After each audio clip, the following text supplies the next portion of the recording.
Hey everyone, good morning, good morning. It's a lovely Saturday. It's actually Anagram Sunday. Saturday. Oh, yeah, no, oh yeah, Sunday. It is Sunday. It's Super Bowl Sunday. Wow. Okay. Yeah, Anagram Sunday, 02/02/2020. And we're here at from the Duke Postgame Report, brought to you by Relive Sports. Speaking of twos, I just want to say that I'm here with my two best friends, Justin Lociali and Maurizio Martinovich. I'm Eric Russman. And on this Sunday, just want to have a reminder, how lucky we are to be humans and have friends and be alive. The recent tragedy, loss of Kobe Bryant and his daughter Gianna, it's kind of just like weighing on us a little bit. So we just wanted to, kind of throw that out, give a little shout out to that and Kobe Bryant. Um, as we've seen over the last week, over the course of the week, in NBA and college basketball, there's been a ton of moments of silence for him, and we just kind of wanted to give that personal shout out from our own show to Kobe Bryant and the impact that he's had on basketball. The impact that he's had on Coach K and on Duke basketball. He was honored before one of the games where they wore his his warm up shirts and stuff like that. And it's just the impact the player that had on the game and the person that he was, the father that he was. So yeah, I just wanted to take a moment to give a shout out before we get rolling on the rest of our show. Oh, Do you guys have any thoughts about Kobe or anything that he kind of impacted your lives or anything? I know. so I actually lived in Southern California when Kobe was on his kind of second tear towards championships when he teamed up with Pau Gasol. And I was not a Lakers fan. All of my good friends were diehard Lakers fans. And so I just kept hearing about Kobe. And pro basketball for me at that time wasn't really a big thing. But, if you really think about it, that one person had so much of an impact on these random people who lived, 2 hours east of Los Angeles and would go to maybe one or two Lakers games a year, just because, well, it's quite difficult to get those tickets because they're quite expensive. And rightfully so, because Kobe is going to go down as one of the greatest basketball players ever, period.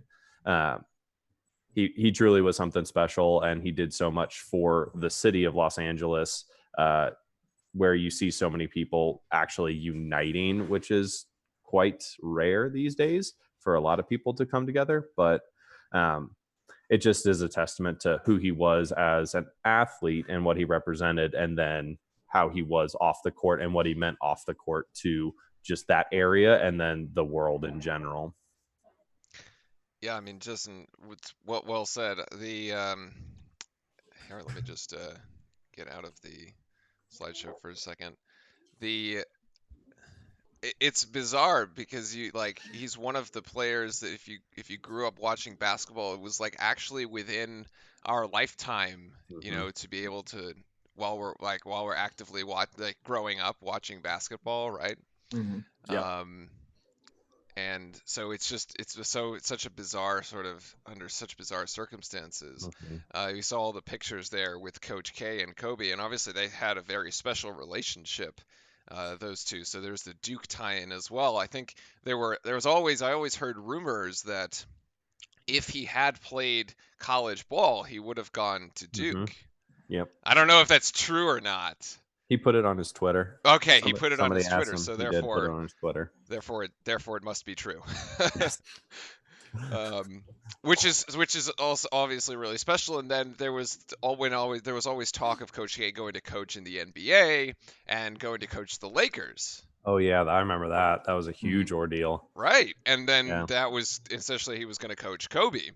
Mm-hmm. And he didn't end up doing that, thankfully for us. He stayed at Duke, but he finally got to coach Kobe as part of the USA basketball team twice, actually, for 2 gold medal runs. And I have some of the quotes here from Coach in case folks weren't able to or haven't seen them. Basically, I've a couple excerpts here. He says, Coach says, this is from his press conference after the Pitt game, so last Tuesday. He says, the last couple days have been really emotional.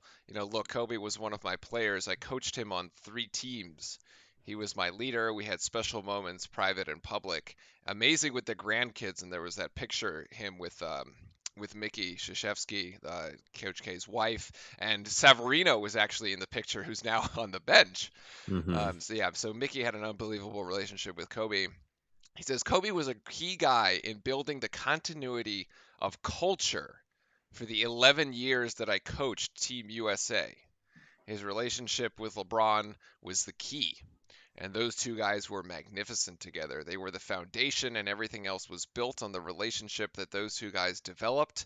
And they allowed to help me, and then also coach it. Those were moments in time. Mm-hmm. Those were moments in time indeed.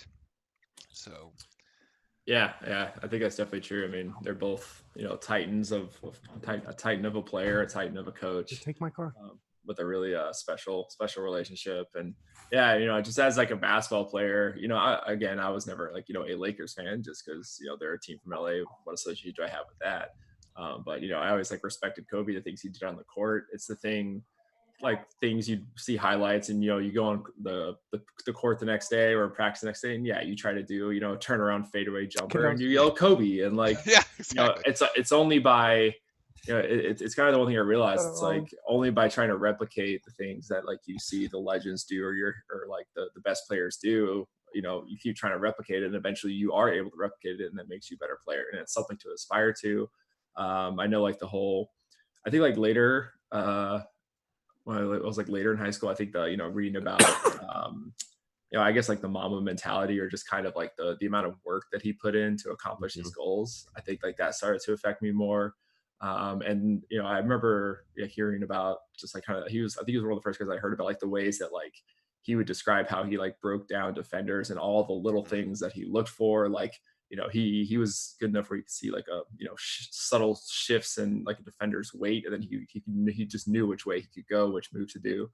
So just getting down to that such minutia of offense and defense of levels and stuff, just making the game a form of an art. I just thought was really special. So here's to you, Black Mamba and Little Mamba Zita. Indeed. All right, and we'll now get to the show. So that was the heavy part of the show. Yeah, that was the heavy part of the show. Happy Sunday morning. We will now let's get to the fun parts. We had a game yesterday. And just a quick shout out to everybody who joined us yesterday for the live stream. That was a lot of fun. We had a lot of Duke fans in chat here, and then one sub that we missed or came in after, Isaiah Thompson. Thank you very much for the sub, and thanks for supporting us here on Relive Sports. Much appreciated. All right, so we had a game last night up in Syracuse in the Carrier Dome. Let's go ahead and roll the highlights here, and let's see how if I can actually remember what the heck. We're going to say about it. Hold on. Let me just add audio. Yeah, gotta add that guy. Okay, and I think we are good. Okay, it took me like forever to actually get these highlights because the ESPN stream was garbage, like trash beyond recognition. I had to go to my PlayStation and plug in a capture card. I had to move the television and there are wires everywhere. It's like goodness. I should have just gotten a direct feed from the satellite. It was ridiculous. In any case, here we go from the Carrier Dome in upstate New York, Duke Syracuse. These games have gotten close. They've been hot of late. Why don't we get things started down low in the paint there with Matthew Hurt and Matthew here. Alex O'Connell actually going to get the assist to Javin. The paint still working out for the Blue Devils, and then baseline underneath. Beautiful look to Vert and Carey from Trey Jones on the outside. But we're going to find ourselves down 5 here about halfway through the first half. So change up the strategy. Why not? Trey Jones from 3. Let's start to shoot the zone to pieces, and then Trey Jones going to return the favor here. Wendell Moore, welcome back to the team, buddy. Great to have him back after about a month out with the hand issue there. And now AOC going to get things going. There's the assist to Vernon Carey.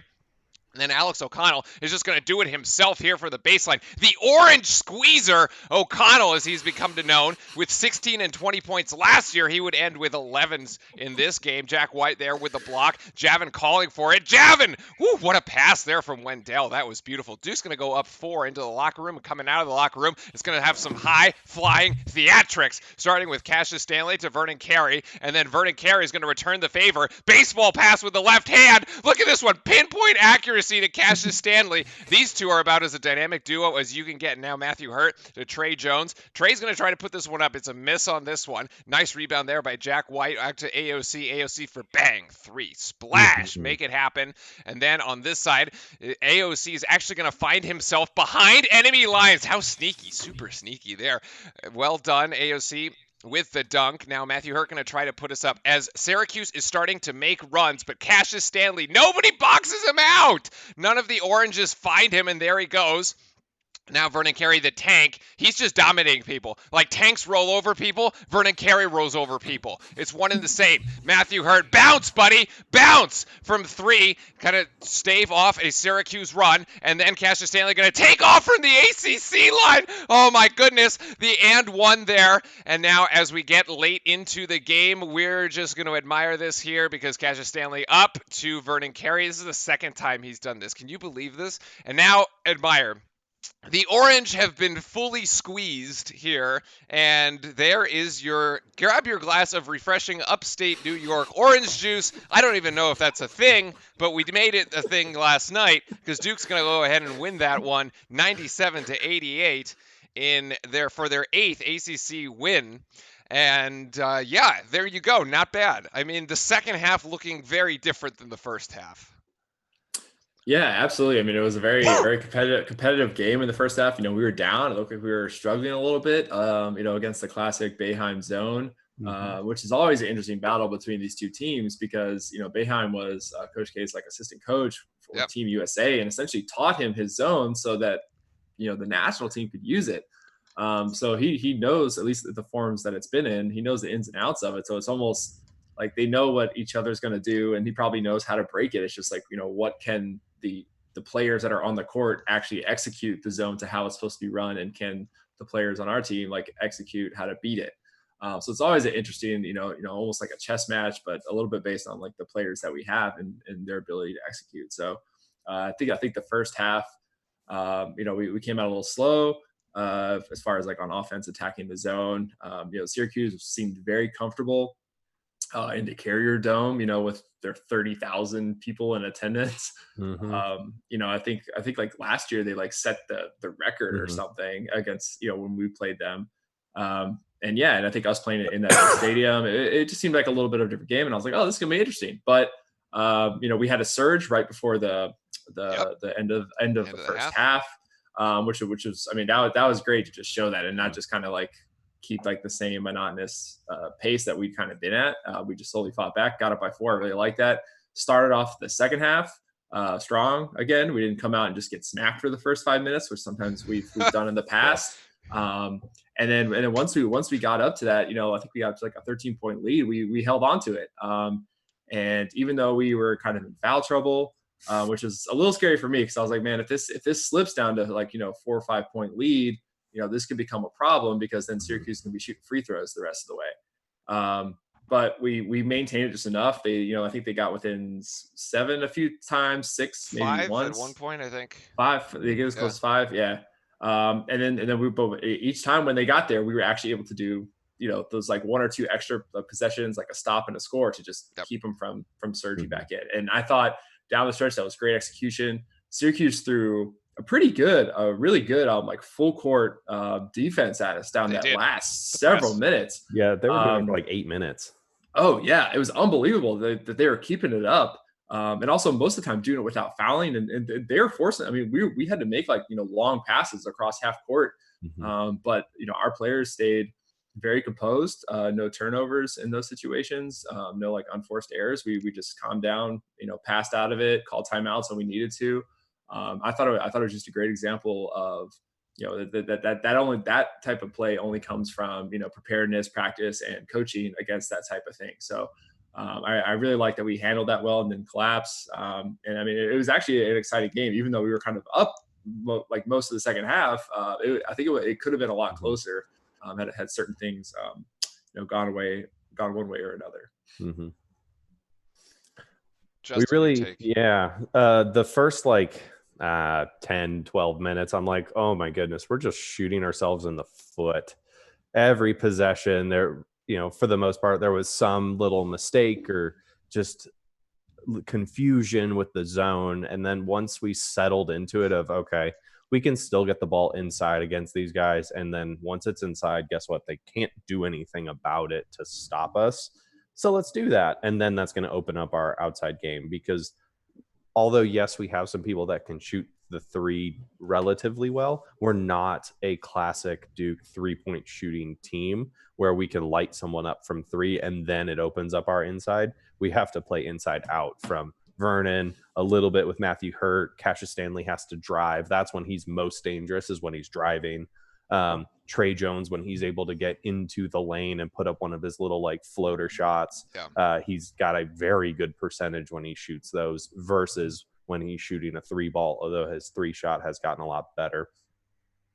And then we were able to handle the end stage of that game because they were playing boeheim ball, which is slow the game down, make them force them to make errors with the full court press, and then foul. Goodness knows there were 51 fouls this game.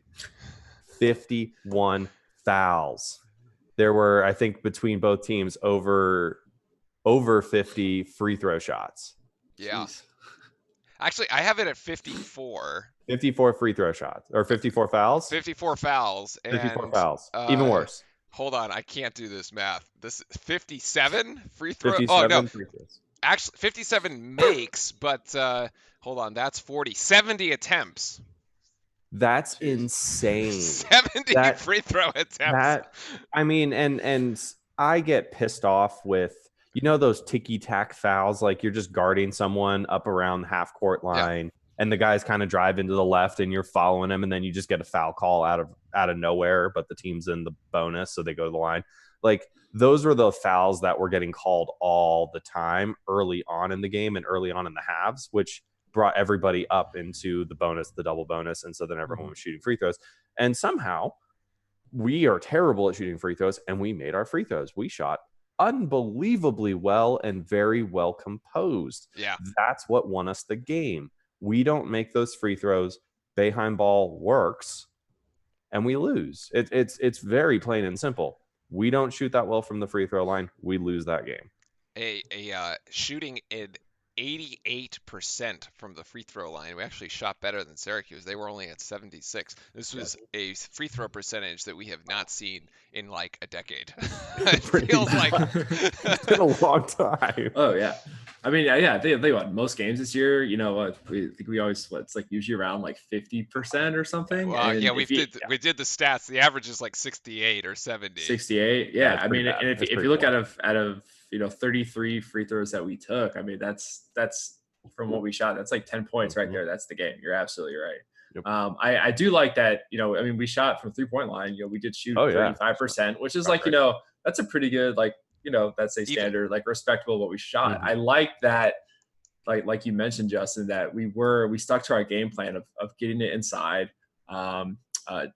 Jones and even Alex O'Connell were doing great at getting that penetrate, kind of getting in that middle position, because that's how you break down the zone. You get into just behind those two front guys, and then you can create, because they either have to collapse and make a decision, and then usually you can kick out, and then you have options. And so we were doing a great job of getting in there. That starts the whole thing, and we stuck with it.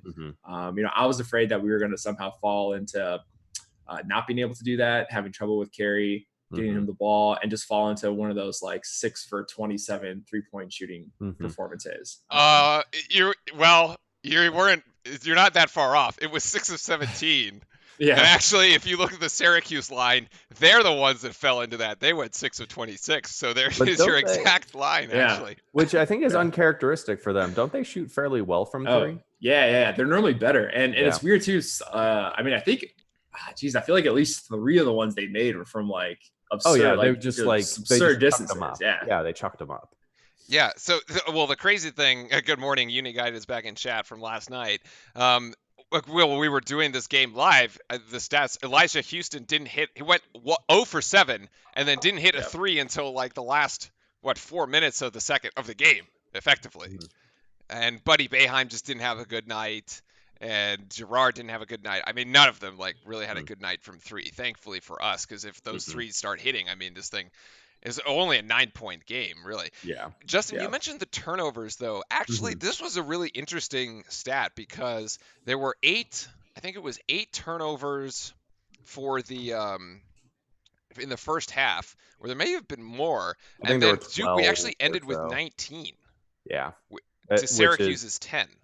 Yeah, so our average, I believe, is 12 or 13 a game. 13 a game. And I think, what was it, the Pitt game? Trey had X amount of assists and 0 turnovers. Yeah, 9 or maybe assists, 1, 0 turnovers, something like yeah. that. And so some of them were very, very sloppy, very like just slowed down, where we were really trying to rush it with either a huge skip pass that was unnecessary when we were in our half court sets, or just not making the right read. And then there was even a play as Boeheim was calling for Syracuse to press really, really high. They were waiting for Trey. They had 2 guys just waiting for Trey to cross half court. Yeah. And then we got a 10-second violation, although he was trying to call timeout. Yeah, that was the most bizarre thing I have ever seen. We won't talk about the officiating so we don't get fined. No, but... we can talk about the official. Nobody finds us here. This is why this is on YouTube and like not on an official channel. No, it was just 54 fouls is absurd. Yes, it was a physical game, but it is a physical game. Like basketball is a contact sport. Even AOC got a foul call against him, and for invading the cylinder. But he got an elbow to the face. He invaded the cylinder by the guy extending his elbows out and knocking him straight in the face. But AOC he didn't care. He was not gonna, be pesky about it. But that's the type of crap that was getting called throughout the entire game. Very ticky-tack stuff, which just brought the foul totals up, which is why I think Moore fouled out, Jav fouled out. Syracuse had a guy foul out too. Yeah, Syracuse had a guy foul out. Did Cassius Stanley foul out as well? No, Cassius did not. No, he did not. How about you saying it's a physical game? How about the non-physical foul, the technical on Vernon Carey, which came out from nowhere? Like, what? For taunting? So the fact that he dunks the ball, is physically facing that way and screams. And come on. I understand that they're trying to have a 0 tolerance for the whole taunting thing, but that's not taunting. Like, it was so bad. If Vern was standing over the guy, dunks on him, the guy's on the ground, Vern stands over, consciously looks down at him and screams or says something. Yes, that is taunting. Oh, like the Kansas game. Exactly. That is taunting. That is a technical foul. Turned into a fight. Yeah, exactly. Or even if he turns his head and then yells at a guy, but it's literally like, I just did this thing. I'm gonna be like, yes, I did this thing. Yes. It's unbelievable. And I was like, if you take away that, that type of celebration, that's just ridiculous. And that's part of basketball. Yes, you don't want people to overly taunt and be poor sportsmen about it, like the Kansas thing, standing over them, talking to them. That has no room in the game. However, expressing emotion when you've just made a big play, yes, for both teams. Like, I would expect Syracuse to do the exact same thing, which they did, and they didn't get a tech for it. And if you notice, we were on a 9-1 run to start the second half. Vern gets that tech, and then it slowed things down. It did. And then Syracuse came back. We were about to run them out the gym, and then that tech came. Yeah. So it could have turned the tides for the game just a little bit, but I mean, it was pretty ridiculous. Yeah, I gotta say, I love Vernon Carey and Cassius Stanley. You saw in the highlights there, like the two. Okay, here's my nerd I had to write this one down. Here's my nerdy comment. Okay, the two of them. So if you add Cassius Stanley and Vernon Carey, you get Zion Williamson. Only two, okay, right? And for all of those who watched episode 9 for Star Wars, they are a dyad in the force of basketball. That's my way of salvaging the movie. For all those, the two of them. I mean, it literally is. You see those two playing, and you're like, they're just like throwing lobs and alley oops to one another. It's incredible. Oh man, I said this too. I was watching the game with my girlfriend. I was like, towards the end, as Cassius Stanley was starting to take over, starting to drive and do the. No, really, no one can match his athleticism, or there's very few people in the NCAA that can match it. And he's taking the game over, and I'm like, I am so glad that we went after this kid. We didn't even start talking about Cassius Stanley until the way end of the recruiting period. Like, he wasn't even on anyone on Duke's radar. And then next thing you know, there's like a rumor that we're going after Cassius Stanley. He's in for an official. He signs like in a week. It was awesome. The kid's amazing. So I've like run out of things to write about him. There's like nothing left. It's just I know. one after the other. He's just he's a great kid. Yeah, I remember I saw that when I was like, wait, who is this guy who's like ranked kind of up there? And I was like, huh. And like, I was like, oh, this is gonna be like a backup point guard. I like look at it, watching highlight videos, and I'm like, oh my god, right? I liked. I'll say one thing about the celebrations. Going back to that, I was just trying to imagine if players weren't allowed to express like any emotion after doing anything good, what like at the after the national championship, what like the one shining moment highlight video would be. Just like every time, it would only be people crying and then just people scoring and having to be like, just like walk away. It'd be like the worst thing ever. Just a nice high five. Yeah, just or just shake hands with your own team specifically after every play. Oh goodness! Yeah. I did. I think it was after. I think it was after the one where Cassius Stanley like made that finger roll from like the ACC logo. Yeah. The announcer. I think like one of the announcers was like, he's like, oh, I found out that like his mother I think was like a collegiate or like long jumper. Oh. Yeah, he's like, oh, then it made sense to me. It's like, it's not that Cash, we know that he broke the record of like vertical, but he also, he jumps like long too. And I was just like, oh my God. That's the UVA education right there. Yeah. I was like, oh yeah, if you jump up, you can jump high, but if you're running when you jump, then it becomes long. Yes. There is a horizontal displacement, which no matter what, the vectors are going to take you that way. So let's just be real. Physics is hard. Oh, we're not only doing math live on stream, we're also doing physics live on stream. I know. I was just, does this guy imagine that there's like a person out there who could like be like standing still and just like jump and travel like 10 feet horizontal, but then you're like, all right, dude, jump and touch that rim. He's like, I can't. I can only jump 2 inches vertical. Oh my God. Oh, a couple Lord. final thoughts. Quick takes. No Joey Baker last night. Yeah, I don't know. Yeah, that was surprising because presumably against the zone, you would want to have a shooter out there. Yeah, I kind of noticed that, and I was trying to think if it was just because they wanted Wendell Moore in there,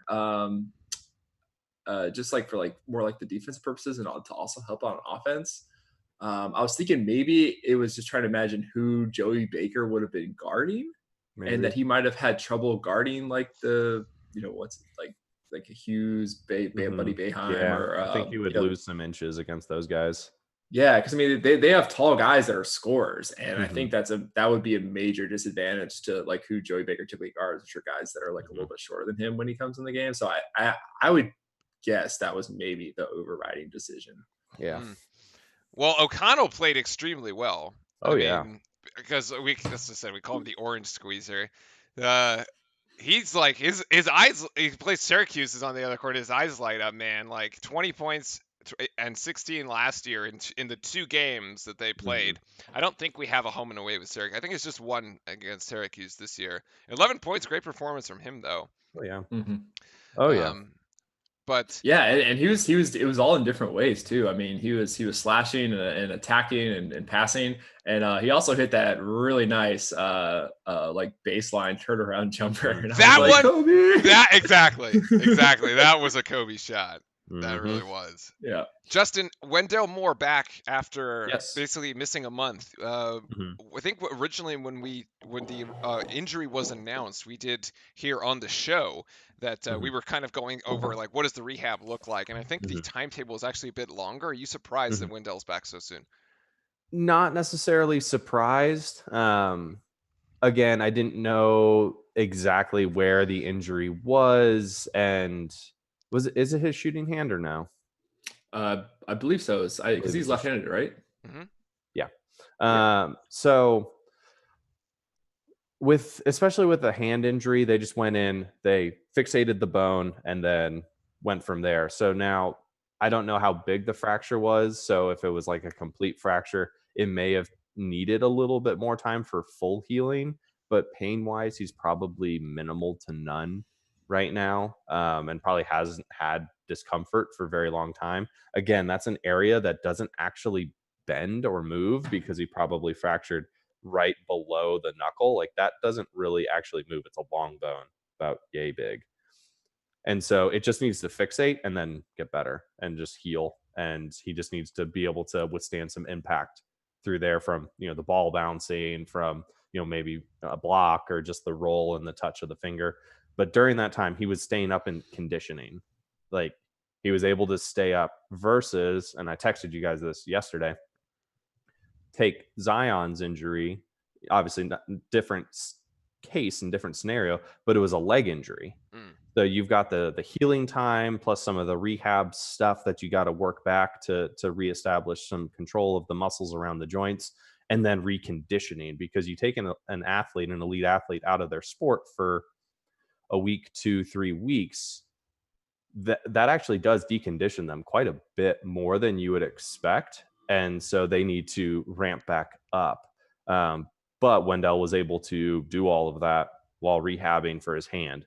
And so it's great to see him out. He had a good game. He played a decent amount of minutes, just a couple points, which is fine. That's, sometimes that's all we need. But his defense and ball handling was pretty darn good for his first game back. Oh man, the ball handling. I'm gonna pick a bone with that. I'm gonna take the opposite side and be like, we talked about it live on stream where he drives into the middle of this zone defense and then loses the ball, not once but twice. And I'm like, oh god, not again, Wendell. Like, what are you doing? Yeah, and that's just poor decision making. That's just you got to get back in the game flow. Yeah, I mean, I think the ability's there. It's almost like I think maybe because he's been instructed to have this role, a certain role in the team, and kind of do certain things that he knows he can get there. And it's almost like it's like, what do I do when I get there? And he doesn't necessarily have that experience against this level of competition where he can react and make the same kind of reads that maybe Trey Jones is used to doing all the time. So him losing it is because he doesn't know what he wants to do with it when he gets there. And so he's not decisive. Mm-hmm. Yeah. He's not. That. Yeah, like he's if anything, like he's just looking at different options, and then that's a pass. It's almost like your brain wants you to, like, you're like, oh, should I shoot or pass? But your hands have to do different things to like do that, because it's like shooting, passing, it's different motions. And all you kind of do, like, then this hand goes to shoot, this one goes to pass. Next thing you know, the ball goes out. So it's like, I mean, that's all that is. And I mean, I think again, that also showed up on when he like fouled out the charge. The charge. When, I mean, you knew that was coming. Yeah. I mean, it was like the longest thing ever. The Syracuse defender had like already bowed up when he was like the last step away. And I'm like, and honestly, I was just like, oh, sweet. This Syracuse defender is like, I'm probably not going to stop this. It was essentially like almost, I think it was like a 3-on-2, essentially like there was kind of like a 3-on-1, 2-on-1 there, but mostly it was 1-on-1. And I was like, this is easy. Just Euro step and like whatever, or stop and pop. Like the defender had literally made a decision of like, the best I can do is maybe get a charge. Like that was it. He wasn't going to try to stop anything because he was not going to try to foul him to get, add him more foul trouble, give him more free throws. He was just taking whatever. I mean, it's like Wendell Moore, full steam coming down. Like, what else are you going to do? Take a charge. It's obvious. A defender's can do it. you can recognize in their face, let alone the body signal of just like literally putting their hands in front of their nuts. Like it could not have been more like, I'm going to try to take a charge on you. And he just went right at it. I mean, I was just like, oh my God, that's why they invented the Euro step, is to avoid that at the last second. But yeah, so I think that's all it is. And it also might have been just a little bit of, anxious of finally being back in a real game scenario. So I would expect that to continue to like drop off as he gets more comfortable doing stuff. All right. So I think I think we're good for the discussion there. Any final thoughts before we move on? No. All right, good wins and good win against Syracuse this week here. So let us go to our next feature, and this one is the one where we make fun of North Carolina. So hey Ritz, I think your camera angle changed a little bit. Oh, my camera angle did change. You're right. There on the other camera, I dropped I have two cameras going here. Sorry, gents. All right, so against UNC here, we're gonna pause it here for a sec. Pause it. Look, let us observe how UNC has 3 timeouts. And yes. Oh my God. Yes. There are 5 seconds. Hold on. There are 5 seconds left in the game. This game, we didn't have a full highlights, but it has been back and forth. All right, the game has gone back and forth, and like Boston College has taken the lead for a little while. UNC has taken the lead for a little while, but there are 3 timeouts. Like, what? All right, and Cole Anthony is going to get the best shot he can, which is an air ball. And that's the air ball, well defended there. And that is going to be the end of the game. So we have a full Dean Smith Center of sad UNC fans once again. Yeah. I just don't understand, and I think this is it is a reflection of Roy Williams' style. Cole Anthony, no offense, yeah, you are a good basketball player, but dude, you were basically double covered and had nothing with time left on the clock. Just take the time out and reset and actually be able to run and draw up a play. I think it started out like it was. I think your clip starts. Yeah, this guy tries to come up and set a screen, but it's like he's already double covered. Like you can't have one guy screen 2 defenders. Let me rewind it for you. Let's see if we can. Well, there's even a part where Roy is like telling someone to come set up the screen. Like he was yelling. Oh yeah, you're right. That guy to come set the screen. He wasn't going to set the screen. Roy is pointing to the screen. They did not know what play they were going to run. They had no idea. That's when you take a timeout and you draw 1 or 2 up and you go from there. Like, you've got 10 seconds at this point. Like, you could totally call a timeout and inbound it, and you don't need a 3. It's a 1-point game. Yeah, drive. What is happening? And I mean, this is Boston College being as prepared as possible they could be for any offensive play versus like, an inbounds play. There's some like mystery of it. I mean, here it's just like and like it's just being like made up on the spot and like. And Cole Anthony's calling for this dude to come up. Yeah, look, he's got his hands out because he doesn't know where he's actually supposed to go, and you see Roy yelling to have him come set the screen. They burned 3 seconds on this. Yeah, with Anthony just dancing around. So we're at 10 seconds here, and now Cole Anthony wants this guy to come up, and this guy's like, no, you come here! They're completely confused. Yeah, it's like, what is the other guy who's already there setting the screen doing? Like, he's doing nothing, that guy. Yeah. Oh, you have an arrow on the screen. Did you put that arrow there? Yeah, I tried to. Yes! Cool? How do I do that? We have new technology, chat. We have new technology that we're using for this, and Eric just put an arrow on the screen.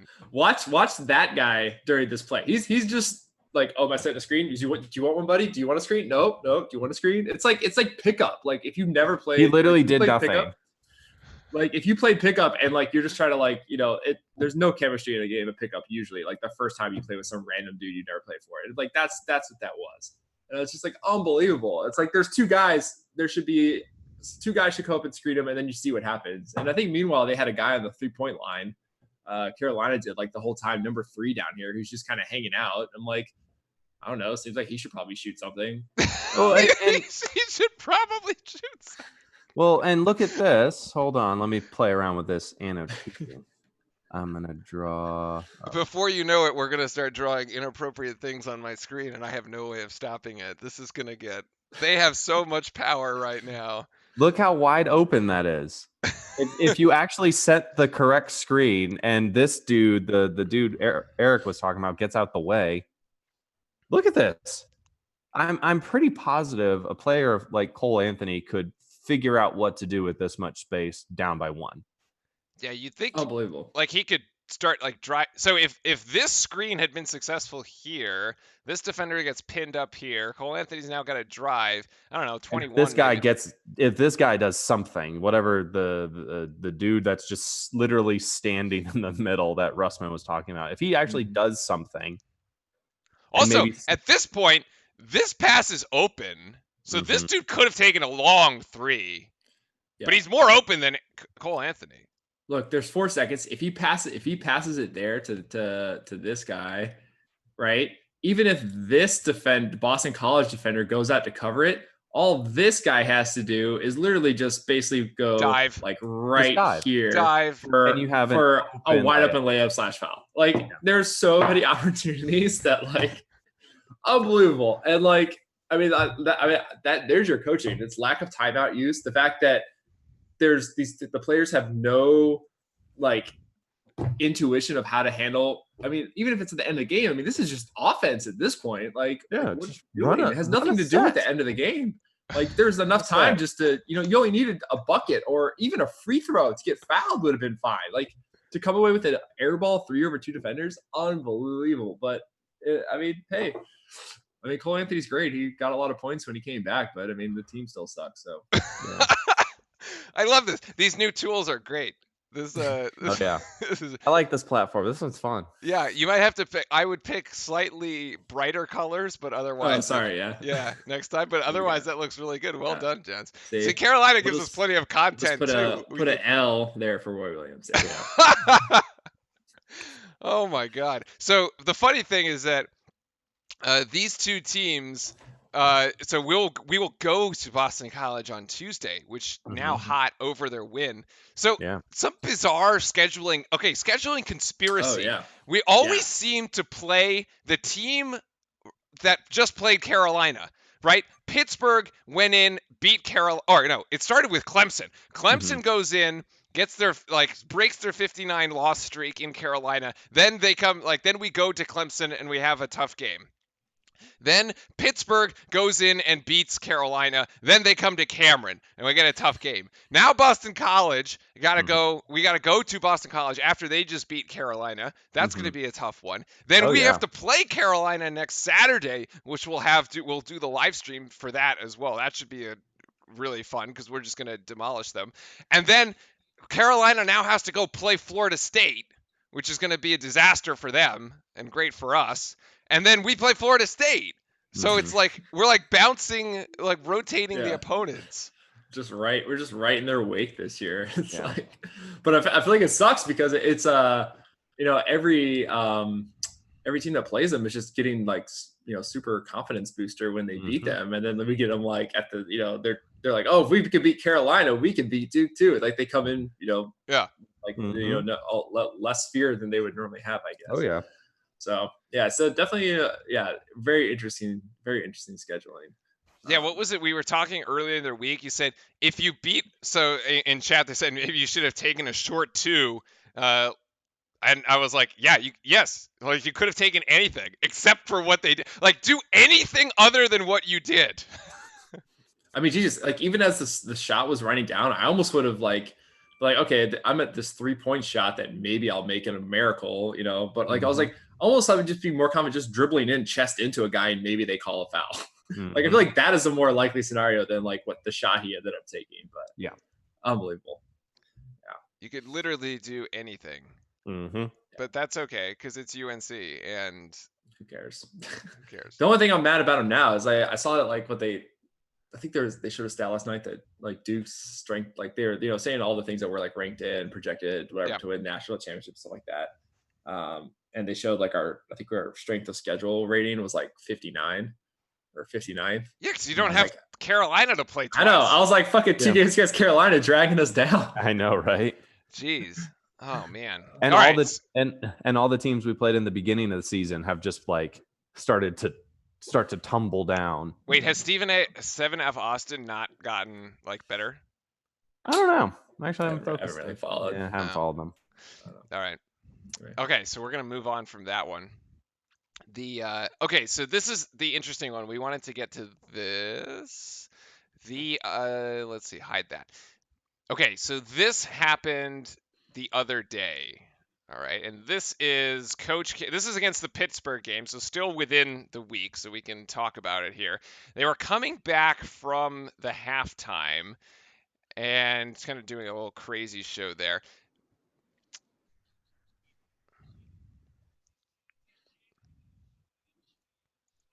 Shut up. And he walked across the court as time expired on the first half to tell them they were chanting toward Jeff K Poole, he's one of us. I do have the audio on. He's one of us. Now, from what we can discern from tweets from beat writers sitting down a long press row, Coach K going off here on the crazies. Duke Sports Information has told us it was a misunderstanding on the behalf of the Duke bench. Coach Krzyzewski, as he walked. Yeah, so Coach K going off on the crazies there. Mm-hmm. At the basically at the halftime of the Pitt game, and so I feel like we have some perspective here to bring because we've both managed the student section and been in the student section and kind of know sort of the ins and outs of what actually happens within the student section. Now, we were doing this game live on stream, and I missed it when we were doing when we were live, but somebody in chat told me about it, and I was like, something about this doesn't actually sound right, because my guess is that there's just this whole thing turns into a big misunderstanding, because something just doesn't quite sound right about the way this went down. And my hunch was that Kay didn't actually know what they were saying, and that is later revealed to be the case. But Eric, you brought an article to our attention from the Chronicle earlier this week about this. Yeah. Apparently, a couple days ago, I think it said like it was in the middle of the day or something. The students are all out there right now. Cheskyville's in full swing. They're all out there attending for the UNC game. So like during the day, for each 10 group that's out there, there's usually like one student per 10 group that has to kind of be there during the day. And apparently, Coach K came out and got like the line monitors, the student group that kind of like runs Cheskyville. And basically they called like a 10 check. So all the kids had to come out that were just hanging out at Cheskyville during the day. Then he invited them into Cameron, had like I think it's like a 30-minute meeting or something. And he basically like explained it, kind of like apologized to some extent for the misunderstanding.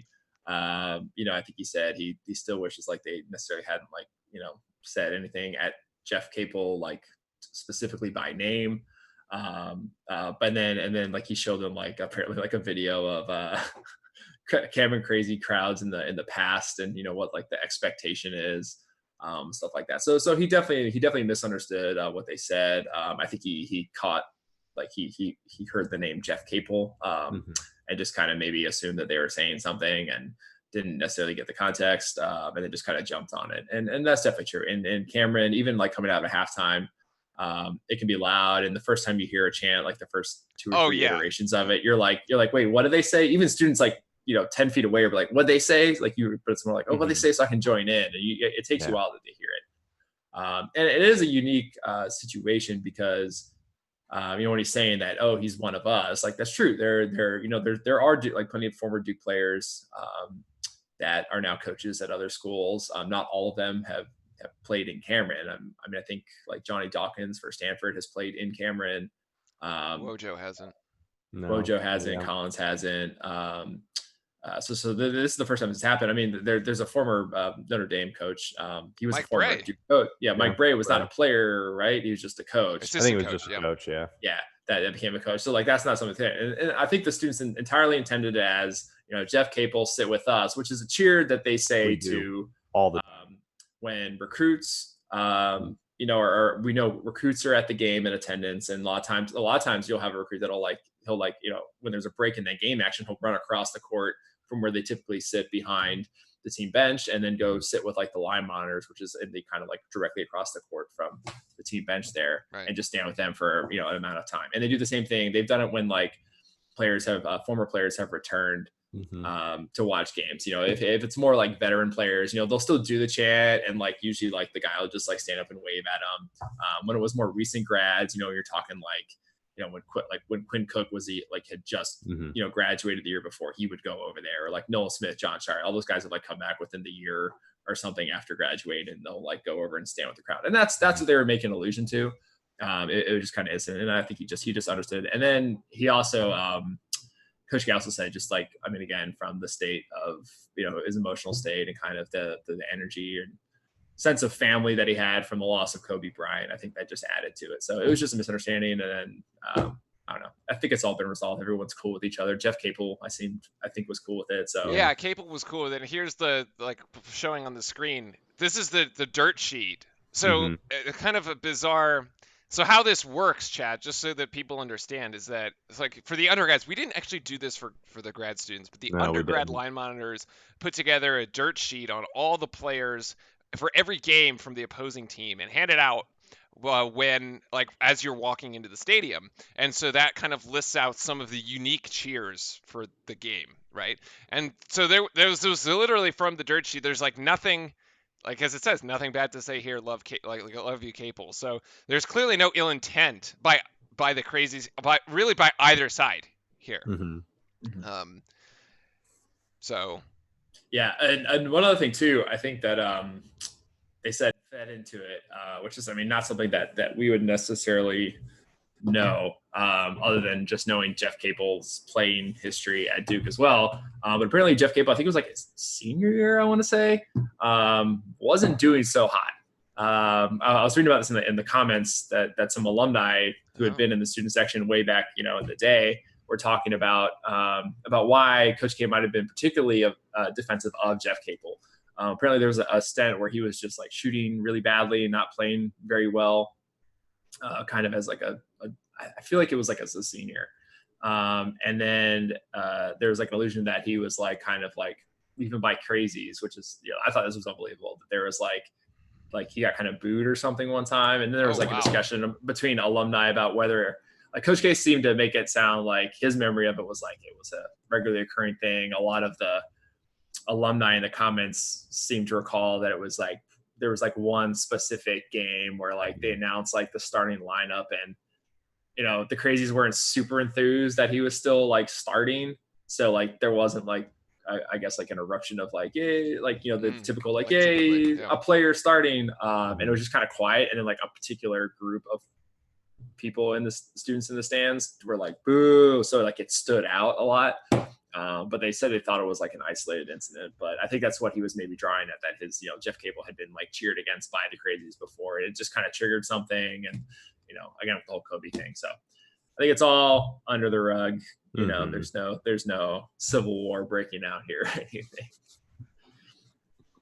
That kind of got me to think. So it got me thinking of some of the actual like really bad ones that we do. And like, so just so people understand like the extent of how this, like, they're against other teams, like there is no limit to what people can find on other teams. Like I remember distinctly against UNC when we were undergrads, there was some dude who had gotten turned down for his engagement, and we were like, the chant was "she said no." So every time he went to the free throw line, like we were just chanting "she said no," and he was missing free throws. Like there is like no hold back on this sort of thing. Oh yeah, I mean, especially with the advent of social media. I mean, students there were students who just like I knew a couple guys that like helped create this dirt sheet, or at least fed information to the line monitors to create this dirt sheet. And, you know, they like lead up to a game, like 3 or 4 days, they would just like mine social media and the internet to just find stuff. I mean, they would go back a ways too. And yeah, and then there's been some great ones. I remember like they made fun of a player at NC State just because he was like super short. There's like a specific cheer against that guy. And yeah, it used to be like that. It's like, I mean, like the amount of times you heard like, "Let's go Devils" or "Let's go Duke" was pretty interspersed. And it was mostly like these like very specific ones every time a guy came in, or like, you know, anytime another team had like a massive center that was like, just a big dude. They used to do like a fee, fi, fo, fum. Like Oh, yeah. As like a giant, stuff like that. I think there was like, I don't know I think it happened before we were there, probably several years. I think there was one time, I forgot what the issue was with the player, if it was like sexual assault thing or if he had an STD or something. But I just remember hearing a story about how a bunch of condoms were thrown on the court. Oh, jeez. Along with the cheer. So, they might have got a technical foul for that from the crowd. But Crazy stuff happens in Cameron. yeah, we do our research. Yes, we do. It's all factually accurate. That's the key. It's not fake news. It is factually accurate. Yeah, there you go. Man. Yeah. So, and there's also there's just a bunch of. Well, do you remember the sign incident when it was our year? Oh yeah. Oh yeah. I don't go for it. So this is the year us three were in charge of the grad student section and an undergrad fan. Oh yeah. Michigan State at home. This is during the huge crisis of the Flint water issue. Oh God. Still going on, I believe. Yes. And their sign was "the water tastes better in North Carolina" or something to that extent. And that just caused a big hubbub. Like, we were getting emails from like our heads of like student affairs and athletics, and we had to issue a statement, and we had to talk with the Duke graduate student president for the graduate students. We had to talk to the president, who needed a statement from us to tell the board of trustees because they were concerned. Like, it was this big ordeal, and Ritz and I came up with we all collectively came up with a great response of, hey, sign making is part of the sport. It's part of being a fan, but let's just make sure they're in good taste and not, shedding light on a really, really kind of effed up issue that's going on. Was it a clever sign? Yes, it was very clever. Let's be real.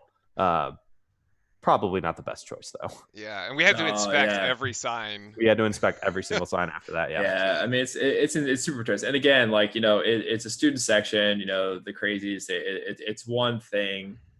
Within just like every group, there's individuals in that group. But it is one that still does its best to not necessarily police is not the right word, but to have like an expectation or a standard that you try to uphold. I mean, and as soon as it was realized, I think they went security, as soon as they saw like that sign they went to the crowd and it was gone quickly. Yeah. It was covered. I mean, obviously, admonished by all the other students and stuff like that. So, there's individuals in every group. So not to be outdone by Speedo guy though. Speedo guy, legend, absolute legend. Yes, that was grad student. That was a grad student. Yes, Divinity school. Yep. Okay. So that was going crazy on the crazies. Hope that sheds some light as far as because we've been there, we know it. So, and as I said, it was sort of just a bizarre situation. But as Eric said, the air has been cleared. Nothing to see here. These are not the droids you're looking for. Yes. All right. Let's end this thing. Let's wrap it up for all the folks, because I'm sure people are making Super Bowl plans. We got some Super Bowl party coming up here later with a few friends. And ooh, who's your picks? What? Let's do our picks. Let's do our picks. Let's have it, gentlemen. I'm gonna stick with my guns that I established in previous episodes, where that Mahomes gets the job done. He's just too much of a playmaker just to let his team down. So I think it's gonna be a high scoring affair, though. Yeah, okay. I'm going Chiefs. Probably a high scoring game, but I'm going with the Chiefs. Wow, interesting. So we got 2 on the Chiefs. I'm actually very split on this. I think Mahomes is going to be able to get it done. I think he's a better quarterback than Garoppolo. However, the San Francisco run game has been sensational. Sensational, right? Like last week, 2 weeks ago, it was Mostert, who is number 3 on the depth chart and is just running over everybody. And we thought it was going to be Derrick Henry running over people, Lamar Jackson running over people. It's San Francisco running over people, playing an old school style of football. However, my trepidation of picking San Fran is that if we pick San Fran and they win, then there's this, we talk about hashtag storylines here on this show a lot. The storyline is that, oh, Jimmy Garoppolo left New England and went to go win a Super Bowl. And now there's this whole, like, should New England have kept Jimmy Garoppolo, and like, the whole Tom Brady saga, which is just going to be bad for New England. So, despite the fact that I don't think Andy Reid is actually going to win the Super Bowl here. I think San Francisco may win the Super Bowl, although I want the Chiefs to win because it'll be a better story for New England. So but official score, I think it's going to be San Fran in a high scoring affair as well. Probably let's call it like 35-28. Okay, there it is. Not bad. There it Let's is. see. We'll Go with see. that. But Mahomes is very good. It's a better matchup. There's just so many weapons on either side. This should be a fun one to watch. Oh, absolutely. Yeah. I'm excited just to see like the two tight ends performances on either team, because they're two of the top tight ends out there. So Kelsey and Kittle. Yeah. Oh my goodness. If New England had one of those, it's like Gronkowski having Gronkowski again, man. Ritz, you should look up. Did you see pictures from Gronkowski's Miami party yesterday? Oh, I think Bill Belichick was in attendance. Oh, really? Well, we were making jokes when we were doing the Thursday Night Football games live. There was one halftime when we made a joke that we were all just going to go to the Miami Super Bowl party, because for only, what was it, like $50,000, you and 20 of your friends could go for it has full included bottle service, and you got your own VIP bathroom too.